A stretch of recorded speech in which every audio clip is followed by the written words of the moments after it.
Hi friends, question number 3 देखते हैं। ठीक है। A and B working together can finish a piece of work in 6 days while A alone can do it in 9 days. How much time will B alone take to finish it? देखो question कर रहा है, एक मान लेते हैं हमारा एक पीस ऑफ वर्क है। ठीक है, समझना, एक पीस ऑफ वर्क है। ठीक है, एक पीस ऑफ वर्क है। ठीक है, पीस ऑफ वर्क है। तो जब ए और बी जो है एक साथ काम करते हैं, जब ए और बी एक साथ मिलके काम करते हैं, ए और बी जो है दोनों एक साथ मिलकर काम करते हैं, तो वह इस काम को कितने घंटे में कंप्लीट कर दे? 6 days में। घंटे नहीं, 6 days में कंप्लीट कर देते हैं। क्या होता है, मान लो एक काम है, ये पीस है, हम एज्यूम कर लेते हैं कि हमारा ये काम है। जब ए और बी को इस काम को दिया जाता है तो दोनों मिलके जब इस काम को करते हैं तो 6 घंटे में कर लेते हैं। वही जो है जब इस काम को केवल ए को दिया जाता है तो ए जो है इस काम को कंप्लीट करने में 9 days लगा देते हैं। 9 days लगा देते हैं। ठीक है, तो देखो, तो आपसे पूछ रहा है कि ए और बी दोनों एक साथ मिलकर काम करते हैं तो इस काम को 6 दिन में कंप्लीट कर देते हैं। वहीं जो है जब इस काम को ए को दिया जाता है तो वह 9 days में इसे कंप्लीट कर देते हैं। तो आपको निकालना है कि अगर इस काम को केवल बी को दिया जाए तो वह कितने दिन में कंप्लीट कर लेते हैं। तो हम मान लेते हैं कि अगर हमने इस काम को बी को दे दिया तो वह एक्स डेज में वह कंप्लीट कर डालेंगे। ठीक है, तो देखो, तो आप सभी जानते हो यह क्वेश्चन जो है आपका टाइम एंड वर्क का क्वेश्चन है। तो हम सिंपली देखो, कभी भी इसमें कंसेप्ट होता है कि अगर कोई ए नाम का बंदा है और वह किसी काम को n days में कंप्लीट कर देता है, तो हमारा सबसे पहले निकालेंगे अगर वह किसी काम को n days में कंप्लीट कर देता है तो वह एक दिन में जो है उस काम के कितने पार्ट कंप्लीट करेगा, ताकि जो है n days में उसे कंप्लीट कर पाएगा।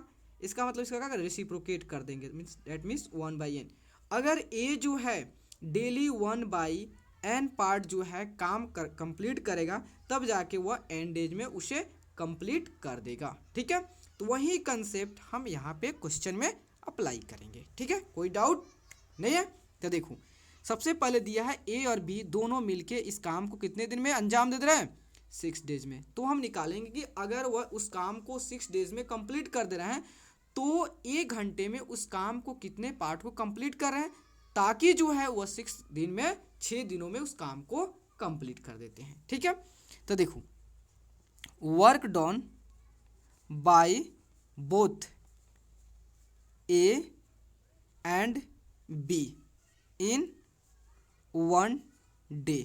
ठीक है, तो क्या करूँगी इसका रेसिप्रोकेट, क्योंकि ए और बी दोनों मिलके 6 days में काम कर रहे हैं तो एक दिन में उस काम में कितने पार्ट कंप्लीट करेंगे तब जाके वो 6 days में, डेट मीन्स 1/6। अब ए का दिया, देखो, work done by A in 1 day। तो देख रहे हो कि अगर वही काम जब ए को मिल रहा है तो वह उसे 9 days में कंप्लीट कर रहा है, तो वह एक दिन में कितना काम कंप्लीट करता है, ताकि जो है वह 9 days में कंप्लीट कर लेता है। इसका मतलब क्या करेंगे, इसका रेसिप्रोकेट कर देंगे 1/9। इसका मतलब 1/9 पार्ट जो है वर्क डेली कंप्लीट करता है तब जाके वह 9 days में कंप्लीट कर लेता है। ठीक है, उसके बाद हम निकाल लेते हैं बी के लिए। अगर केवल वह बी को मिलता है उस काम को कंप्लीट करने के लिए तो वह एक दिन में उस काम के कितने पार्ट को कंप्लीट कर लेता है। ठीक है, देखो, जब यह काम जब बी को मिलता है तो बी जो है उसे कंप्लीट होने में x days लगा देते हैं।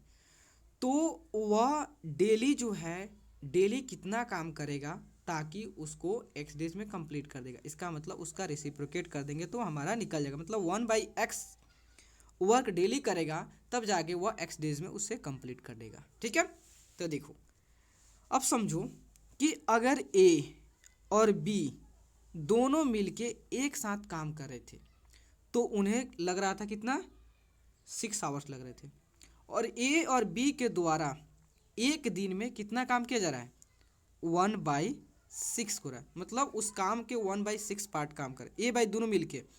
और यहाँ देखो, तो अगर हम ए बाई दोनों मिलके एक साथ काम कर रहे थे तो इतना काम कर रहे थे, और ए के द्वारा जो 1 घंटे में काम हुआ है और बी के द्वारा जो 1 घंटा में काम हुआ, दोनों काम को ऐड कर देंगे तो क्या है, दोनों के साथ हुए काम के इक्वल हो जाएगा कि नहीं हो जाएगा, एकदम इक्वल हो जाएगा। तो देखो 1/6, ए के द्वारा 1 घंटे में कितना काम हो रहा है, 1/9, बी के द्वारा 1 घंटे में कितना काम हो रहा है, 1/x हो जा रहा है। तो 1/6 इधर आपका प्लस इधर आएगा तो माइनस हो जाएगा, 1/9 इक्वल टू 1/x। तो 6 और 9 का एलसीएम कितना होगा, तो 6 और 9 का एलसीएम हो जाएगा आप कितना होगा, तो 18 हो जाएगा, ठीक है। तो 6 3 का 18, देन 3 से 1 से मल्टीप्लाई 3, 9 दूनी 18, 2 से 1 से मल्टीप्लाई 2 हो गया, डैट मीन्स 1/x हो गया। 3 में से 2 गया 1/18। इसका मतलब जो है x जो c है वह एक दिन में उस काम के 1/18 काम को कंप्लीट करेगा, तब जाके वह काम जो है कितना डेज में कंप्लीट हो जाएगा, 18 डेज में, क्योंकि जब इसको रेसिप्रोकेट कर दोगे तो आपका निकल जाएगा। तो x हमने क्या अज्यूम किया था, देखो x इक्वल टू कितना आएगा, 18 आएगा। x हमने क्या अज्यूम किया था कि c को उस काम को कंप्लीट करने के लिए कितना टाइम लग रहा है, तो वह हमने एज्यूम किया था x। तो x को दैट मीन्स c को उस काम को कंप्लीट करने के लिए कितना लग रहा है, 18 डेज लग रहा है, ठीक है, 18 डेज लग रहा है उसे, ठीक है। देखो एक बार समझ लो, अगर वह काम जो है अगर ए और बी को दोनों को दिया जाता है तो वह दोनों मिलके 6 डेज में ही कंप्लीट कर लेते हैं। वहीं जो है बी को दिया जाता है तो वह 9 डेज लगा देते हैं। तो क्वेश्चन पूछा अगर वही काम सी को दिया जाए तो कितना दिन में कंप्लीट करेंगे, हमने माना कि चलो x डेज में कंप्लीट कर लेंगे। तो हम देखें कि अगर वह x डेज में कंप्लीट कर लेते हैं तो एक दिन में वह कितना कंप्लीट करेंगे ताकि वह आपका x डेज में कंप्लीट कर लेंगे। तो हमने उस कंसेप्ट पर बनाया, तो आपका आंसर है x का वैल्यू 18। इसका मतलब वो है अगर वह 1/18 पार्ट डेली काम करते हैं तब जाके सी जो है 18 डेज में उस काम को कंप्लीट कर देंगे। ओके, तो प्लीज़ दोस्तों अगर आपको वीडियो अच्छा लगे और आपके लिए हेल्पफुल है तो प्लीज़ चैनल को लाइक एंड सब्सक्राइब प्लीज़ ज़रूर करें, क्योंकि आपका like and subscribe he motivate करता है दोस्तों। Okay, thank you friends.